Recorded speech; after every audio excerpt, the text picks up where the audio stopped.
I've lived in 15 countries on 5 continents and moved more times than I can count. In this video, I'm going to give you 3 essential steps that you need to take before relocating, no matter your situation. And I'll even tell you how you can get paid to move. Now, 99% of people forget at least one of these steps and end up wasting time and money. But that is very easy to avoid, and the biggest thing that you can do to prevent that is create a 30, 60, 90-day moving plan. How you plan up to 3 months in advance of a move can make or break your success. We'll talk about exactly how to create this 30, 60, 90-day plan later, but first, let's go over what you need to do before that, which is to create your non-negotiable list. Picking where to live without preparing this criteria is like going to the airport without a flight. Preparation starts with knowing what you want because of why you're choosing to move. Maybe you're tired of living in a place where the sun doesn't exist. Maybe you're looking for a better school system for your kids. Or maybe you work remote and the cost of living in your current city forces you to live in a shoebox. Prepare this non-negotiable list like your life depends on it. Think about what aspects of a new location would make this a huge upgrade for you. Think about the things that you currently like about the city that you live in, and think about the things that are missing.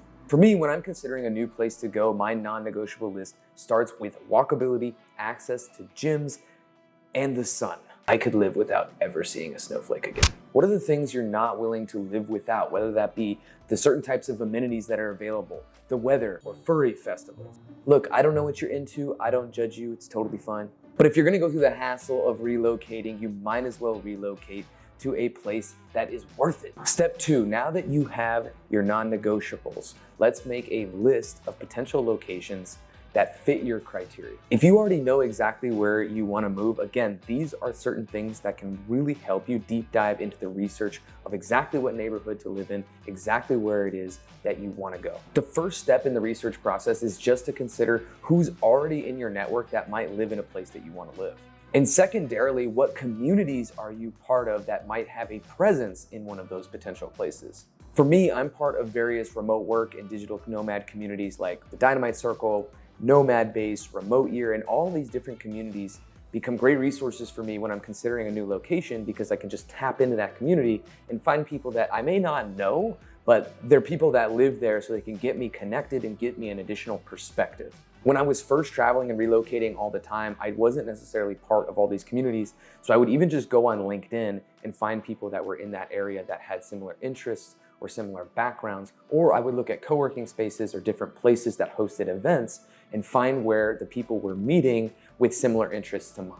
There are also a ton of websites dedicated to helping you get information about specific cities. Citydata.com is good for anything from weather to crime rates to median incomes to cemeteries. And if you work remotely and you want to get paid, check out MakeMyMove.com, and they are the sponsor of this video. They're a marketplace that connects cities that have relocation incentives to remote workers. If you go through the site, you can find places that are giving away cash, land, memberships, and all sorts of different incentives to people that want to move to those cities, some of which are offering over $10,000. What would you do with that extra 10K?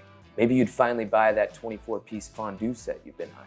Melted cheese aside, to complete your research process, please, please, please, please visit the cities that you have at the top of your list.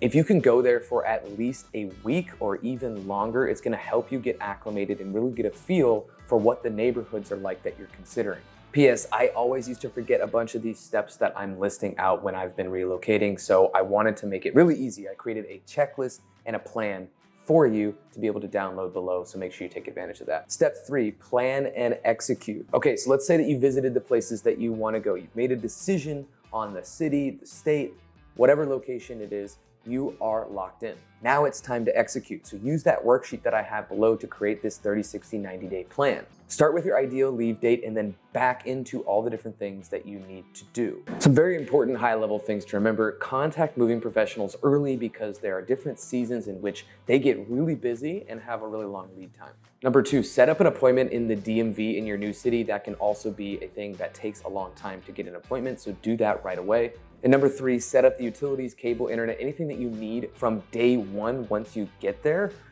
well in advance, so that's not something you're dealing with during the last week or once you get there. Oh, and start giving away or selling your shit. You don't need everything, and this is a really good opportunity when you're moving to start minimalizing and getting rid of some things that have been sitting in your closet or sitting in storage for a long time. Whatever you haven't used in a number of months, you don't need it. And keep in mind, you can always buy new things once you get to the new location, especially if you're going really far. Don't take all the really heavy stuff.